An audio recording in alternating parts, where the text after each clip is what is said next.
Hi guys, खुलुमबाय नोंथां गोबियाम सेरब चेनेलाव फिन खेबसेबाव गोसो गोथार बरायनाय थाबाय जोंनि बर' हारिनि आदै मादै आदाबा जों फंबाय बिनानाव लोगोसे बर' हारिनि आंगो लोगोफोर रायजो राजाफोर बिटिआर सरकारनि दैदेननाय मानगोनां प्रमद बर' सारनि सरकार दैदेननाय बिथांमोननिफ्राय मोनसे मोजां खौरां बड'लेण्ड ओनसोलनि थाखाय बे मोजां खौरांखौ नोंथांमोननि सिगाङाव फोरमायनो सानदों आं गोबां गोजोननाय मोनदों बैबायदि खौरांखौ खोनानो मोननानै नोंथांमोनाबो निश्चय गोसोखौ गोजोननाय मोनगोन मोनसे थांखि बे थांखिया एसे साक्सेसफुल जानायाव सिमां नुनो मोनगासिनो दं रायजो राजाफोर रंजालि फोरबो बैसागुनि बे जाबाय आरो 14 एप्रिलनिफ्राय जासिगोन आरो दिनै दाथ' प्रि बैसागो एडभान्स खायसे गोबां प्रग्राम खुंगासिनो दं बावखुंग्रिफ्राव नोंथांमोनहा फैनानै रंजाफैदों आं मिजिंखौ थिबाय आरो लोगोसे गोदो जोंनि बर' हारिनि आबै आबौमोन जोंनि सिगांनि बिथांमोना जि बेबायदि फोरबोखौ फालिनानै गालांदों दा दिनै जों बिथांमोननिफ्रायनो बेखौ सोलोंदों नङा होमबा बेखौ मोजां नोंथांमोनहा जोंनि बर' हारिनि देरसिनफोरखौ खुलुमनानै मोजाङै फालिलांनो खावलायबाय आरो लोगोसे उन्दैफोरखौ सोलोंजानो लुबैबाय जाहाथे बिथांमोनाबो देरनानै दानि गेदेरमा सुबुंफोर बायदि जानानै बिथांमोनाबो फालिलांनो हायो आरो लोगोसे बिथांमोना गावसोरनि गथ' गथायफोरनो फोरोंलांनो हायो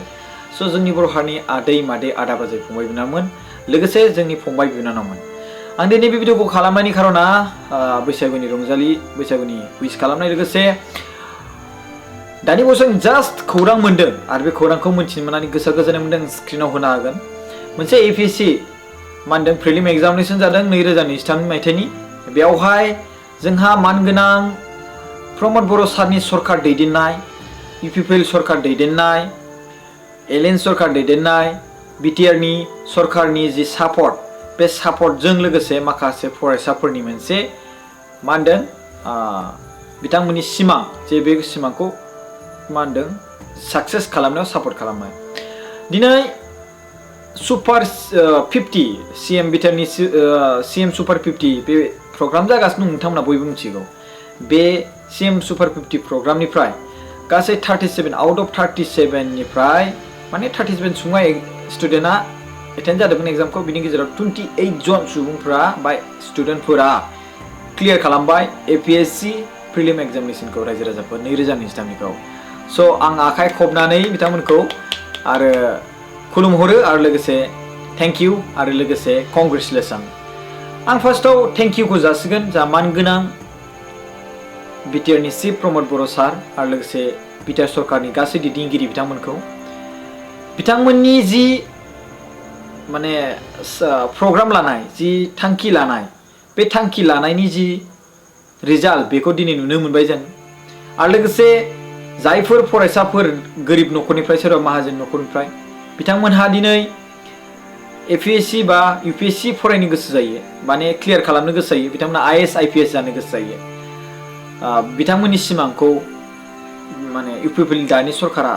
माने सुफुंना होनायनि थाखाय स्पेशली थेंक्स थाङो मानगोनां प्रमद बर' सारनिसिम दा दिनै बे मानगोनां प्रमद बर' सारनि जे सिमां मोनसे जि जोंनि फरायसा गोरिब न'खरनिफ्राय फै माहाजोन न'खरनिफ्राय फै बिथांमोननि जे सिमां बिथांमोनखौ साक्सेस खालामनि होननानै बेखौ जे खालामना होबाय आरो बेयावहाय स्टुडेन्टफ्राबो गोसो होनानै फरायनानै बेखौ साक्सेस खालामनायाव एसे मदद होदों बिनि थाखाय बिथांमोनखौ गोजोननाय जासिहरो दिनै जोंनि बर' हारिनिफ्राय एसडि अफिस डिसि अफिस गोबां वेलफेयार अफिसफ्राव जोंनि बर' हारिनिफ्राय अफिसारफ्रा गोबां खम इभेन जोंनि बिटिसि सेक्रेटारियेटआवबो गोबां खम स' बिनिखायनो दिनै मानगोनां प्रमद बर' सारनि सरकार दैदेननाया मोनसे सिमां गिदिर नुदों बे सिमाङानो जाबाय जुदि जों इनक्लुजन खालामखांनानै जुदि जों स्टेटनि पावार मोनोब्ला दा दिनै हाग्रामा महिलारि सार बिथाङा बुङो जोंनाव आईएएस गैया आईपीएस गैया आसाम माने बड'लेण्ड स्टेट मोनोब्लालाय सोर दैदेनगोन बेखौलाय आरो बड'लेण्ड जाया बिदि बुङो स' दिनै बेखौनो लानानै जों जुदि बै समावहाय माखासे बिथिङाव जुदि बेखौ नोजोर होनायमोनब्ला गोबां मोजां जागौमोन दिनै जा प्रमद बर' सारा बिनि सायाव बिथिङाव नोजोर होदों आरो बिनि गेजेराव गोबां फरायसाफ्रा दिनै आईएएस बा सोरबा आईपीएस बेबायदि जानो हानाय खाबु मोनदों बिथांमोना जुदि गोसो होयोब्ला बिथांमोना गाइडेन्स होगासिनो दं दायो दा दिनै बड'फा इयुन ब्रह्म सुपार 50 मिशन बेखौबो बानायबावबाय स' बेफोरबायदि गोबां फरायसाफोरनि थाखाय दानि बिटिआर सरकारा खाबु होदों आरो बेफोरबायदि खाबुखौ सिगांनिफ्रायनो होबोनायमोनब्ला गोबां मोजां जागौमोन नाथाय दानि 2 बोसोरनि सरकार खुंनाया ओरैबायदि मोजां बेबायदि होबाय बिनि थाखाय गोजोननाय जासियो आरो बिथांमोनखौ दानि इउपिपिएल सरकारखौ आरोना गोजोननाय जासियो दिनै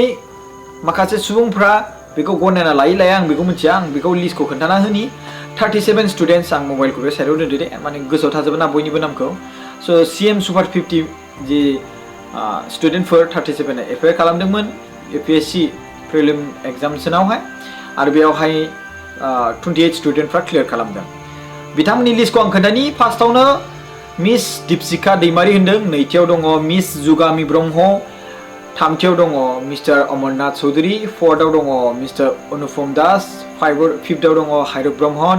आरो लोगोसे सिक्सथआव दं जगरात ब्रह्म सेभेनाव दङ बिकास स्वर्गियारी एइटआव दङ पिंकु ब्रह्म नाइनआव दङ भिक्टर तालुकदार 10आव दङ निहित ब्रह्म 11आव दं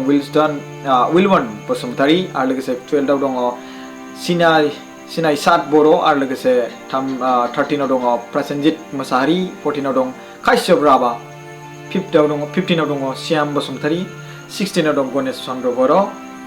17आव दङ दीपांकर बार' 18आव दङ मिस्टार मसुका बर' ब्रह्म 19आव दङ कुणाल सुबा 20आव दङ राशिदुल हुक 21आव दङ देरहासार नार्जारी आरो लोगोसे 22आव दं रवि शर्मा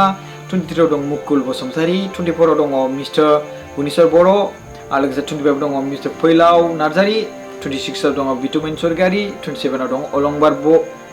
बर' 28आव दङ लास्ट बेनो जाबाय मिस्टार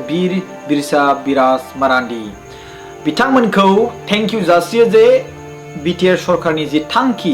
बे थांखियाव मदद खालामनानै नोंथांमोना क्लियार खालामनायनि थाखाय आरो लोगोसे बिटिआर सरकारनिसिमबो गोजोननाय जासियो जे बिथांमोननि जे फरायसाफोरनि जे सिमां बेखौ नोंथांमोना गाइड खालामनानै बिथांमोननो जि खरसा होबाय मदद होबाय बिनि थाखाय गोजोननाय थाबाय आरो इयुनावबो बेबायदिनो मदद होगोन बेखौ मिजिंथिनाय थाबाय रायजो राजाफोर बिराद गोनांथिथारमोन बियो एक्चुअली बियो माने मोनसे जाफुंसार सिमां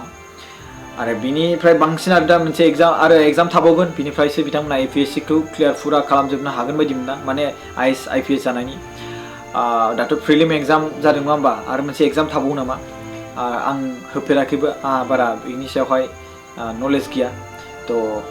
गाइस माबा मोनसे बाथ्रा बुङोब्ला खायसे सुबुंफ्रा माबा मोनसे बाथ्रा बुङो आं दिनै नोंथांमोननि सिगाङावहाय बे बाथ्राखौ फोरमायनो थाबाय जे दिनै बेबायदि रिजाल्ट जों मोननो हादों मानगोनां